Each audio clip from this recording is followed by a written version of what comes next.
Ayan, good morning, Luzon, Visayas, Mindanao, at sa buong mundo. Isang pinagpalang umaga, yan, Sabado ng umaga mga kapatid. Good morning na sa ating mga magang nagising. Yes, Sir Angie, good morning. Hallelujah. Purihin po ang Diyos sa umagang ito. Isang pinagpalang umaga. Yan, Ishek, good morning. Hallelujah. Keep tagging po mga kapatid, no? Para sa ating pong mga kaibigan. Para naman po sila ay makapakinig, no? Ng ating pong daily vibrant word sa araw po nito. Purihin po ang Diyos sa umagang ito. Nagpalang umaga na sa ating lahat mga kapatid. So bago tayo mag-umpisa, tayo po ay umawit sa ating pong Panginoon. Awitan po natin ang Panginoon, ang papuri pagsamba. Hallelujah. People need the Lord. Yes, Lord God. Hallelujah, Jesus.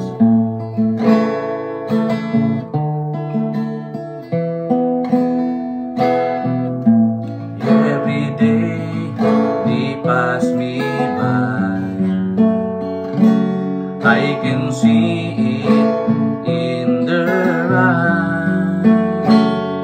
Empty people filled with care. Who knows where? When they go to private pain, leaving fear to fear.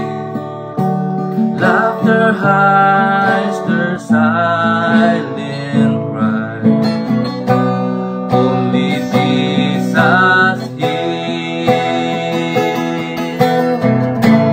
people need the Lord. People need the Lord.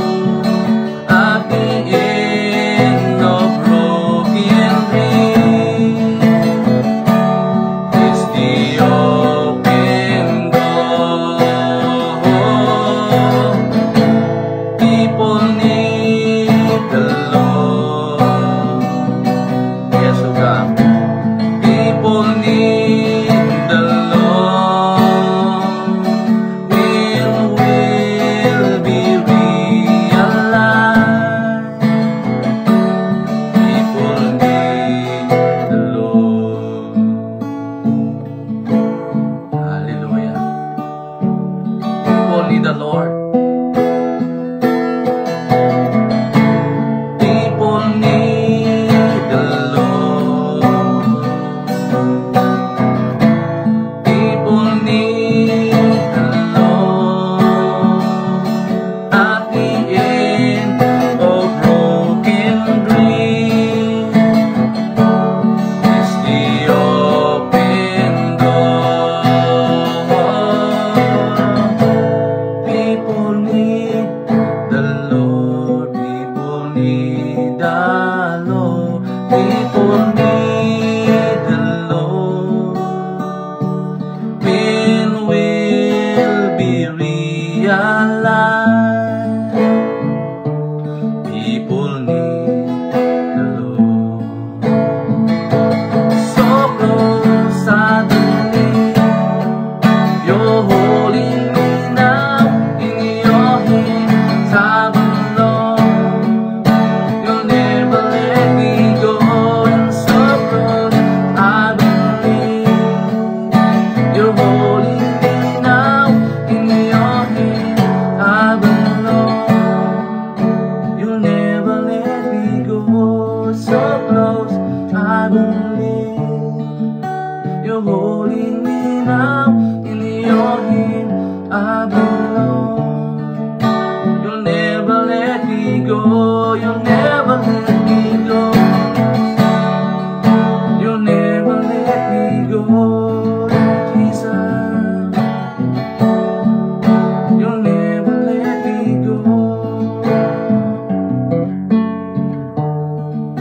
You'll never let me go. Thank you, Lord. You'll never let me go. People need the Lord. Hallelujah.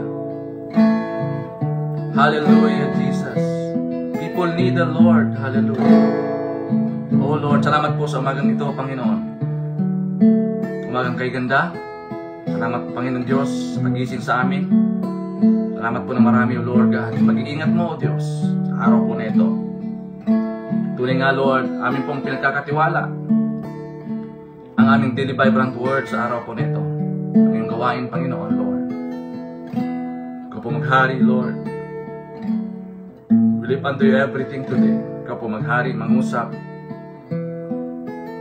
Lord, give us revelation today, Lord, in Jesus' name. Pagharian niyo po kami sa araw po na ito. Sa lahat, Lord, sa mga taong makikinig, Panginoon. Give them joy, peace sa kanilang pong buhay, O Lord, sa araw po na ito. Because worthy, Lord, today, in Jesus' name. Salamat, Lord, sa iyo lamang lahat ng papuri. Pagluwalhati sa pangalan ni Jesus. Amen. Ayan, good morning na sa bawat isa sa atin. Good morning na, Pastor Perseus, good morning.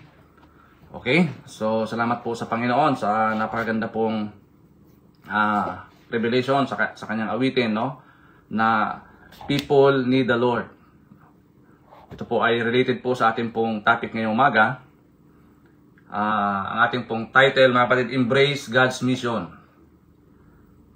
Embrace God's Mission sa 2 Corinthians chapter 5 verse 9 to 10. Sabi po ni Paul, therefore we also have our ambition, whether at home or absent, to be pleasing to Him, for we must all appear before the judgment seat of Christ, so that each one may be recompensed for his deeds in the body, according to what he has done, whether good or bad.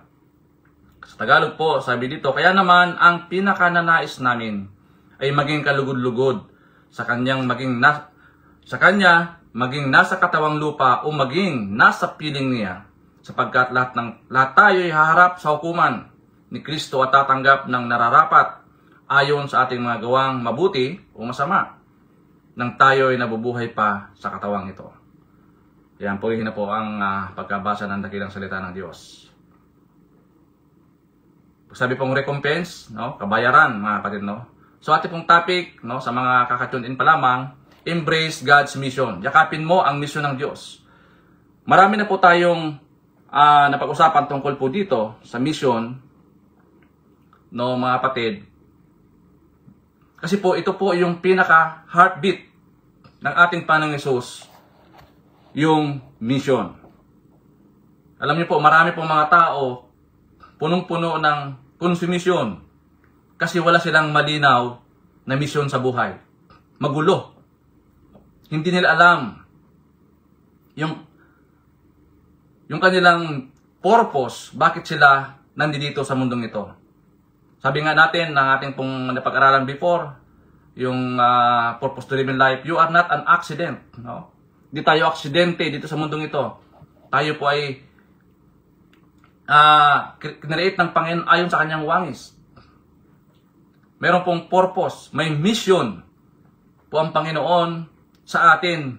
Bakit niya po tayo nilikha, mga kapatid? Kaya sabi nga, itong famous quotation po ni Mark Twain, lagi po itong kinukot. Sabi nga dito, the two most important days in your life are the day you are born and the day you find out why. Ika nga, ang dalawang pinakamahalagang araw sa iyong buhay ay ang araw na sinilang ka at ang araw na malaman mo kung bakit. Tanda natin, mga kapatid, na di pa man tayo sinilang o sinisilang, alam na ng Diyos na tayo po ay tatawagin niya sa particular na misyon dito sa mundong ito. At sabi din ni Pastor Rick Warren, sabi niya, the greatest strategy in life is not death, but a life without a purpose. Diba? Kaya ang main goal natin ngayong umaga, mga kapatid, is to honor God and make Christ committed followers who will make Christ committed followers. Ito po yung mission statement ng CCF, mga kapatid, no? Kaya nga si Jesus, titingnan natin yung Matthew 28:19-20, sabi po dito, go therefore and make disciples of all nations, baptizing them in the name of the Father, and of the Son, and of the Holy Spirit, teaching them to observe all that I commanded you, and in law, I am with you, always, even to the end of the age. So dito po sa Matthew 28:19-20, may apat po ditong action word or verb, mga kapatid. Kaya kung titingnan natin, ang pinaka-main o primary verb dito po ay hindi po yung go, kundi po yung make disciples. Yan po yung pinaka-main verb dito, mga kapatid. Make disciples. Kasi si Jesus, bumuo ng 12 disciples at sila din nag-disciples. Kaya nga po, mga kapatid, ito po yung heartbeat, no? Sabi ko kanina, ito po yung heartbeat ng ating Panginoong Hesus to make disciples. Ito po yung mission niya, no? Nandito po sa lupa, no? Kaya, ganoon din tayo, mga kapatid. Kung ano po ang sinimulan ni Kristo, ay pinagpapatuloy po natin. Kaya nga, yung Matthew 28, hindi ito suggestion. It is a command. Mga kapatid, it is a command. Kaya yung main goal natin as a believer is to honor God and make Christ committed followers. Kasi marami pong mga Christian na followers lang, pero hindi sila committed. Tanda natin, no? Maraming mga Christian na followers lang. O nagpa-follow sa'yo sa Facebook, nagpa-follow sa'yo sa YouTube, o saan man, no? Pero hindi sila committed followers. Sabihin committed followers, rain or shine, di ba? Magpupustro yan, magtutuloy yan, kasi committed po sila. Mga kapatid, kaya napahalaga, kung ano yung heartbeat ni Jesus is about yung soul, yung kaluluwa, dapat ganoon din tayo, mga kapatid. Kaya nga dapat ang tingin natin sa mga tao, it's kaluluwa ito. Mahalaga na masirang ko ito, masave ang kaluluwa nito. Yun dapat ang mission natin, no? Dito sa mundong ito, mga kapatid. May malinaw po na instruction, command, ang ating pong Panginoon na ipinapagawa sa atin. Hindi lamang sa mga pastor, kundi lahat po na kanyang mga anak. Ito po ay itinalaga niya, no? Go and make disciples. Diba? So, paano natin yayakapin ang mission ng ating pong Panginoon Hesus? Number 1, have the eye of Jesus. Have the eye of Jesus. Sa Matthew chapter 9, verse 35 to 36, nilibot ni Jesus ang lahat ng mga bayan at nayon, nagtuturo siya sa kanilang mga sinagoga at ipinangangaral ang magagandang balita tungkol sa paghahari ng Diyos. Pinagaling din niya ang lahat ng uri ng sakit at karamdaman. Nang makita niya ang napakaraming tao na habag siya sa kanila sapagkat sila'y litong-lito at hindi alam ang gagawin, parang mga tupang walang pastol. Take note dito. Paano natin yayakapin ang mission ni Jesus? Kailangan meron tayong mata na nakakakita. Hindi yung mata na dilat pero bulag, no? Hindi nakikita yung kaluluwa. Dito si Jesus, nakita niya yung napakaraming mga tao at siya ay nahabag. Kasi ang mga tao, mga kapatid, alam naman natin, kapag wala siyang Kristo sa kanyang buhay, litong-lito yan. Diba? Sabi ni Hosea, diba, marami napapahamak dahil ignorance, kakulangan sa kaalaman, mga kapatid. Ang tao po ay, kaya nga sabi ni kanina, diba ni Pastor Rick Warren, diba? The greatest tragedy in life is not death, but a life with a wrong purpose. Akala po ng mga tao ay yung kanilang karangyaan dito sa mundong ito, yung fame na meron sila, iyon na yung buhay. Hindi po, mga kapatid, ang buhay natin sa mundong ito ay pagsunod sa Panginoon. Kaya knowing Christ is not enough, but obeying Him. Dapat tayo po ay sumusunod, tumatalima doon sa pinagagawa ng ating pong Panginoon. Marami pong mga Kristiyano, pag tinanong mo, alam ko naman si Jesus, kilala ko naman si Kristo, alam ko naman na may Diyos, pero hindi po sila sumusunod sa Diyos. Kaya yun nangyayari, no? Kaya yung nakita po ni Jesus, yung mga tao na karoon siya ng habag o nagkaroon siya ng compassion doon sa mga taong ito. Why? Because para nga silang tupa na walang nagpapastol. Alam naman natin ang tupa, no? Pag walang pastol dyan, hindi alam kung saan pupunta. Aligaga sila, no? They are, prone sila sa mga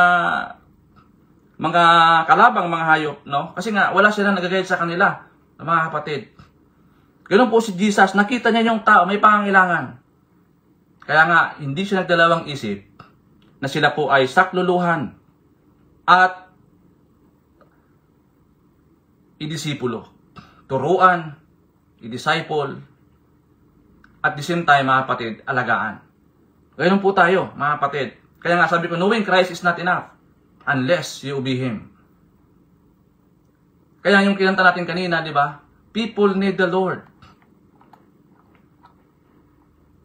We are called to take His light to a world where wrong seems right.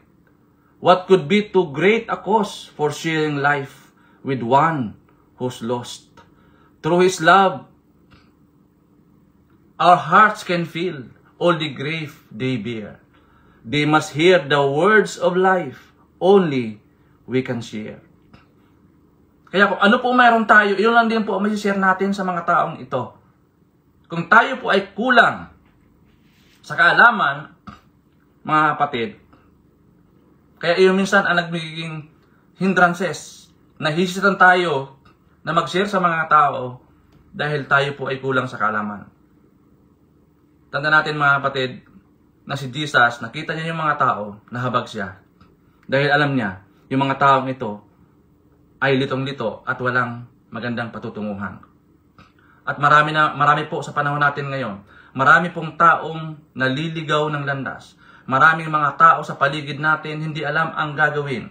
Maraming mga tao sa paligid natin na balisang-balisa. No?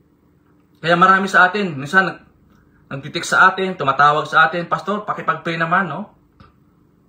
Kasi ang tao, mga kapatid, litong-lito, balisang-balisa sila. Kaya mahalaga po yung role natin dito. Yung po, have the eyes of Jesus.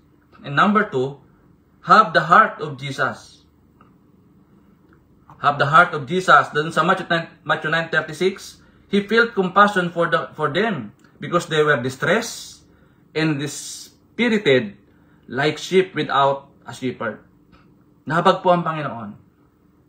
Kaya dapat yung heart natin, di ba? Tulad din po ng heart ng Panginoon. Nahabag din tayo doon sa mga taong sila, yung they are in distress o dispirited. Di ba mga kapatid? At wala pong ibang lalapitan yan. Siyempre ang Panginoon. And also, minsan tayo, humingi sila ng prayer sa atin. Why? Because alam nila na meron tayo may aambag, mga kapatid. Kaya mahalaga po yung function natin, yung role natin bilang disciple ni Jesus. No? At maganda po ito dahil ito po ang ginagawa natin, no? Ito po yung mga programa po ng ating po mga panambahan na making disciples, mga kapatid. Kaya nga pag sinabing compassion, it means sympathetic or pity and concern for the suffering of others. Iyon po yung nakita ni Jesus. Nagkaroon siya ng habag. Yung puso niya, naantig, siguro yung puso ng Panginoon. Nakita niya yung pangailangan. Yung mga tao po ay balisa, litong-lito. Di alam kung saan pupunta. Di alam kung anong gagawin. Nagkaroon siya ng compassion. Kapatid, dapat ganoon din tayo. No? Lalo na may mga tao na meron akong isang napanood, no? Na may isang tao na gusto na magpakamatay. Nandun sa rooftop nila, gusto nang lumundag doon. Dahil nga, sabi niya sa buong buhay niya, wala man lang daw sa kaibigan, wala man lang daw sa kanyang humingiti, no? Kasi napakapait ng kanyang buhay. Sabi niya, ito na sigurong solusyon para ako'y mawala dito sa mundong ito. Eh buti na lang may dumaan na pastor. No, napatingala yung pastor. At yung time na yon, para nahabag siya, no, yung pastor. At para kumakawi yung mama, nginitian ng pastor. Nung nanginitan ng pastor, ito na pala yung sinyalis na confirm na may nagmamahal pa pala sa kanya. Sabi niya, meron pa pala nagmamahal sa akin. No, may ngumingiti pa pala sa akin. 'Di ba? Ay nasave yung buhay ng taong ito, mga kapatid, dahil doon sa pangiti natin. So mahalaga po mga kapatid na mayroon tayong compassion doon sa mga taong ito. So ano pa yung panghuli? Have the urgency of Jesus. Sa Matthew 9:37-38, then he said to his disciple, the harvest is plentiful, but the workers are few. Therefore, beseech the Lord of the harvest to send out workers into his harvest.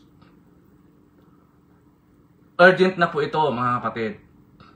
Kaya nga tayo, napaganda po yung programa ng ating panambahan. Meron tayong Daily Vibrant Word. No? Hindi natin pinapalampas na bawat araw may revelation ng Panginoon.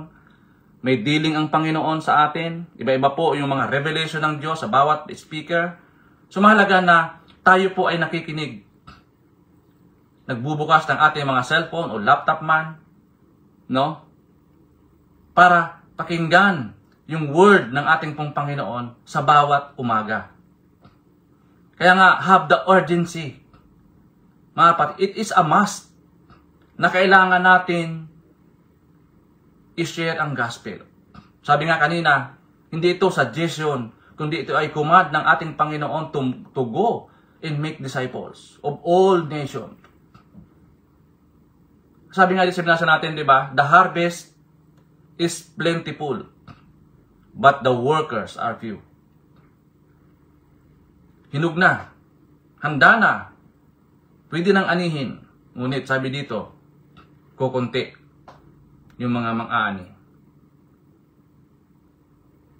So, kailangan natin ng conviction from the Lord. Minsan kasi hindi conviction nangyayari. Argument. Diba? Murmuring. Yan po yung nangyayari. Kaya kailangan natin ng conviction na nagmumula sa Panginoon. Tanda natin yung heart ng Lord, ng Panginoon. Number 1, God desire everyone to be saved. Sa 1 Timothy chapter 2 verse 4. Ito po yung heartbeat ng ating Panginoong Jesus.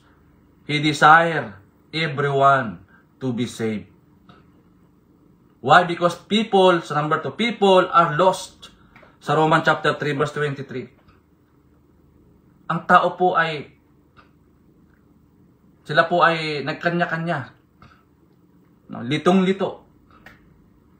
At ito po ang pinakamahalaga because there is life after death. And you will spend eternity either in heaven with Jesus or in hell. Sa Hebrews chapter 9 verse 27. Minsan lang ang tao mamatay. Pagkatapos noon, paghuhukom. No, mga kapatid. Kaya dapat aware po tayo sa ginagawa po natin. Kasi dalawa lamang po ang pagpipilian natin. Either sa langit ka o sa impyerno ka. Kailangan, ang masama dito, may eternity. No? Eternity in heaven and also eternity in hell. Mga kapatid. Kaya mahalaga na ipangaral mo si Jesus. Sa John chapter 14 verse 6, Jesus is the way to be saved. Wala na pong ibang daan. No?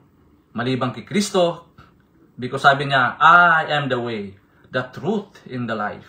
And no one comes to the Father except through me. Wala pong ibang daan para sa kaligtasan, kundi sa ating pong Panginoong Jesus. Diba sabi niya, walang ibang pangalan sa silong ng langit na sukat ikaligtas ng tao, ngunit sa pangalang Hesukristo. And sabi dito, the Great Commission is a command. Sa Matthew 28:19-20, it is not a suggestion, but it is a command, mga kapatid. Command ito ng Panginoon to go and disciple the nation, baptizing them in the name of the Father and of the Son, of the Holy Spirit. At ang mga dito, mayroon pong promise ng Panginoon. Sabi niya in law, I will be with you to the very end of this age. Hindi niya tayo iwanan, mga kapatid. Hindi tayo pababayaan, mga kapatid. Kasama niya tayo hanggang sa dulo ng walang hanggan. So, mahalaga, tayo po ay isang kaparte tayo doon sa Great Commission ng Panginoon. Tayo po ay kabahagi ng Panginoon sa kanyang mandate, no? Natin sa mandate ng Panginoong Hesus, no? Na sa bawat anak niya, no? Kailangan meron tayong heart of mission. Meron tayong the eye of Jesus, in the heart of Jesus, and also the urgency to share the gospel sa lahat ng tao. Tayo po ang gagamitin ng Panginoon, mga kapatid. Ang tanong dito, willing ka ba na maging parte ng mission ng ating Panginoong Hesus dito sa mundong ito? Ayan, marami pong salamat sa bawat sa atin. Dalayan ko na ito yung nagbigay sa atin o nagdala sa atin ng hamon. Nagbigay ulit sa atin ng pagpupukaw ng ating mga puso't damdamin na tayo po ay magsigasig, have an urgency, no, to share, to proclaim the gospel sa lahat ng tao sa buong mundo. Ayan, marami pong salamat sa atin. Hindi ko mapumabasa yung mga comments, no? Lumalabas dito sa aking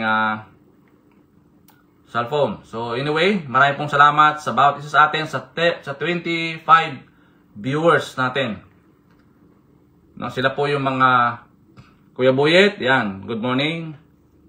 Sila po yung mga masisigasig natin na nagigising sa umaga. Excited na mag-tune in sa ating pong Daily Vibrant Word. Salamat po sa inyong mga buhay. At ang kahilingan ko po sa umagang ito, i-share po natin sa mga taong wala pang relasyon sa ating pong Panginoong Hesus. Salamat po, mga kapatid, sa araw po na ito. Palayan po ang maghapon. Samahan tayo ng Panginoon sa maghapon sa lahat ng ating gagawin. Gawin tayo ng Diyos na mabunga, maunlad, mapayapa, masigla ang maghapon na ito. At ganoon din, aking Lord, tinataas ang aking pong mga kapatid na nagdiriwang ng kanilang mga kaarawan. Happy birthday po sa inyo.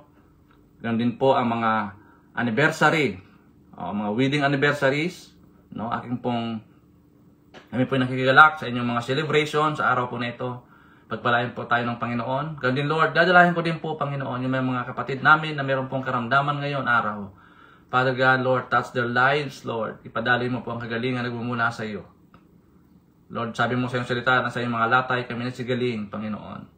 Even, Lord, sa aming mga kapatid na nagdaranas ngayon ng mga depression, anxieties, Lord, in Jesus' name, give them wisdom, give them, Lord, give them word, Lord, nagmumula sa iyo. Promises, Lord God, sa araw po na ito, Lord, that the peace of God that surpasses all understanding, that will guard our heart and mind in Christ Jesus. Father God, salamat po sa araw na ito. At sinasaway po namin, Panginoon, anumang devour sa aming buhay, sa aming pamilya, sa aming trabaho, sa lahat ng bagay, Panginoon, sa aming buhay. Lord, ikaw po ang manguna. Silyuhan niyo po, Panginoon, ang aming buhay, Panginoon Diyos. Gawin niyo po kami karapat-dapat. At higit sa lahat, Lord, magamit mo kami sa iyong ubasan. Pinupuri ka namin, pinasalamatan. Sa iyo lamang, Lord, lahat ng papuri. Pagluwalhati sa pangalan ni Jesus. Amen and amen. God bless po, mga kapatid. To God be all the glory.